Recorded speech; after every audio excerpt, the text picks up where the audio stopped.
Right, what I've done is basically just cut the wire in that lot and put a terminal ring on the positive terminal. Fuse rated at 60 amps. It's not too bad. All done properly. Close to the battery as possible. The next step is to put the power wire into the battery B plus part.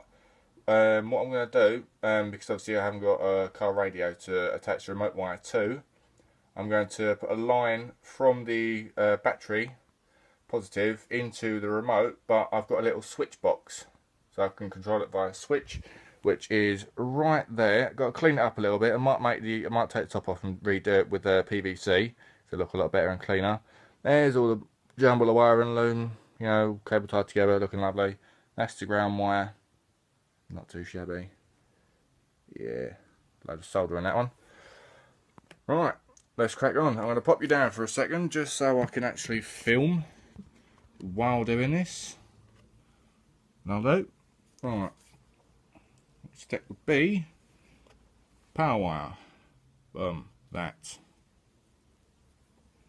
In there with the positive cable to the battery, which I've, just so I don't get confused, tied a knot in it, versus the other side which has no knot, so you don't muddle it up.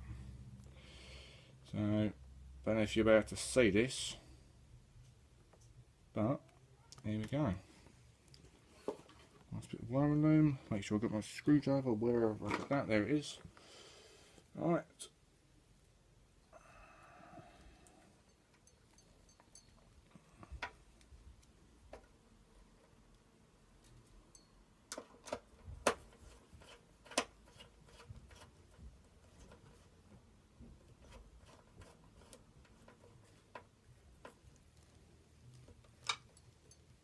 Lovely. It's in there alright, isn't it? Lovely. Right, now it's the other side I've got to do, which is put the green wire over to the remote terminal. Shove that over there.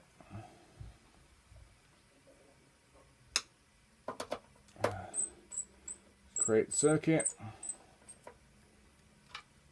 Let's put it in there. That's annoying.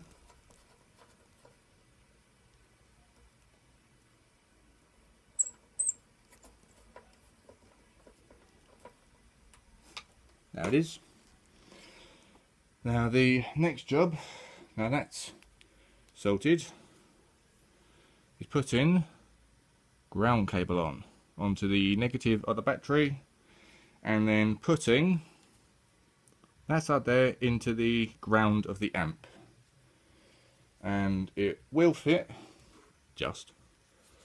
So basically what I'm doing is putting it onto that battery terminal there, so I've just got to loosen it up, then on it'll go. Get that tight squeeze back here. Don't worry, I'll tighten that actual bracket up. It ain't staying like that. Alright. Give me a bit of a faff of the camera in the way, but alright.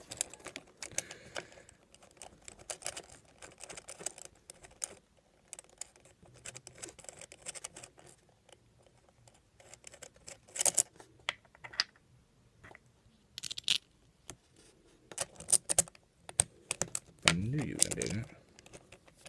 Absolutely do it. So line it up then.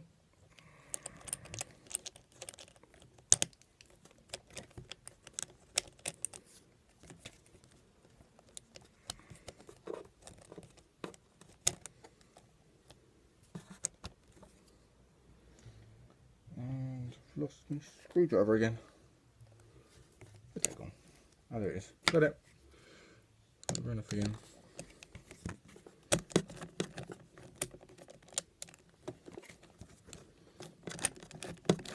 Yes, using a spanner on the other end would be an idea, but I'm already here now. So, man-sized fingers, so there you go. Clamp force is good. And just got to put that end, boom, into there. Told you, it works. It's all good. That's it. Alright. Yeah, that's all good.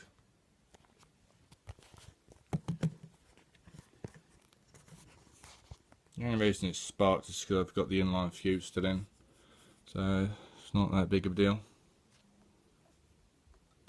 So basically all I've got to do, I should really disconnect that fusing, but well, what do you know, not bothered.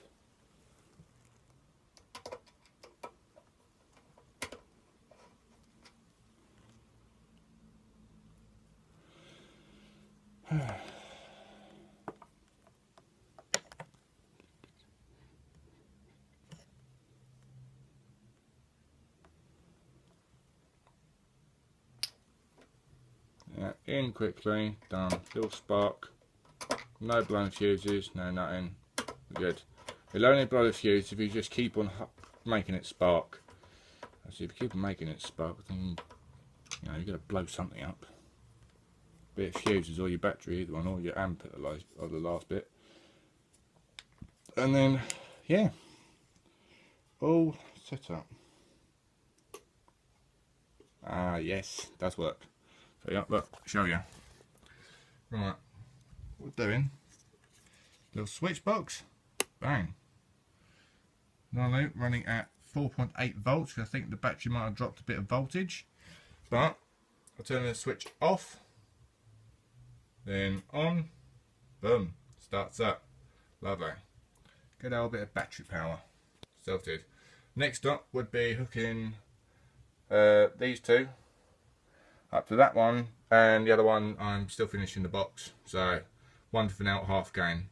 Next step is to put my RCA in the other end. I'm just going to go with an RCA to 3.5mm jack because we've not got the head unit sorted yet, and it's easier. So I'm out.